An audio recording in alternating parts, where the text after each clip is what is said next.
પહેલા યુગ સત્યયુગમાં ધર્મ ના ચારેય સ્તંભ મજબૂત હતા. દરેક જીવાત્મામાં સત્ય, તપ, પવિત્રતા અને દયા પરિપૂર્ણ હતા. માટે એને સત્યયુગ કહેવાય છે.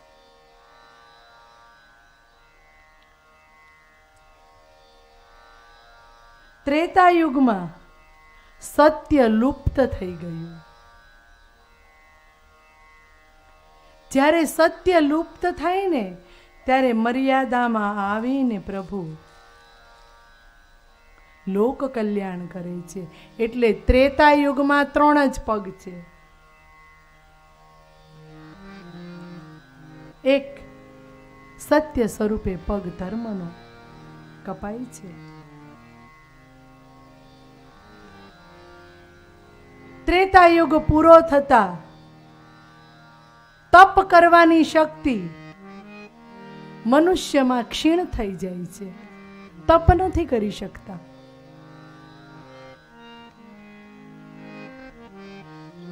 બે પગે ઊભો છે એટલે ને દ્વાપર યુગ હવે કીધો.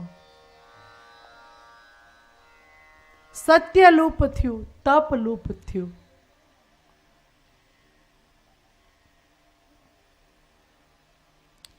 દ્વાપરમાં પવિત્રતા પણ લુપ્ત થઈ ગઈ.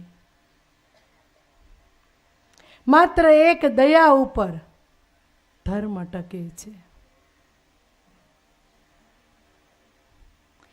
એ શક્તિનો લાભ લીધો. જુઓ, કલીએ ભાગવત બહુ ઊંડાણથી સમાધિમાંથી સમજવાની ભાષા છે કે દયાનો આશરો લીધો. અને પરીક્ષિત પાંડવોના પુત્ર છે. ક્ષમા વીરસ્ય ભૂષણમ.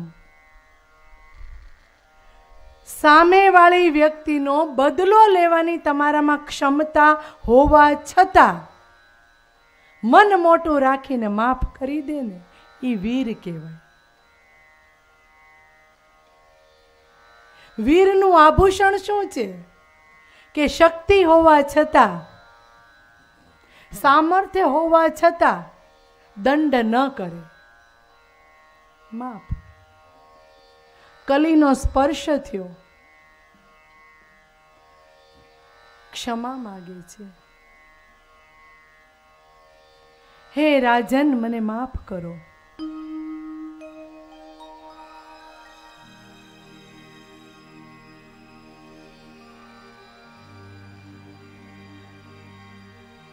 રાજનના પગમાં પડી જાય છે.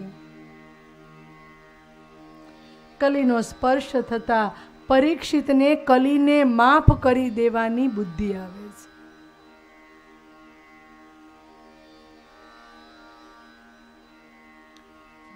ચાલ્યો જા મારા રાજ્યમાંથી,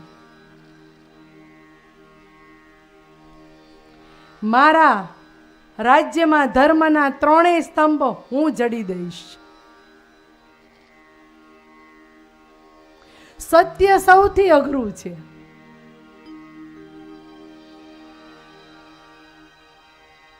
તપ થઈ શકે, પવિત્રતા ધારો તો રાખી શકાય, દયા પણ કેળવી શકાય. સત્યને નિર્વાહ કરવું બહુ અઘરું છે.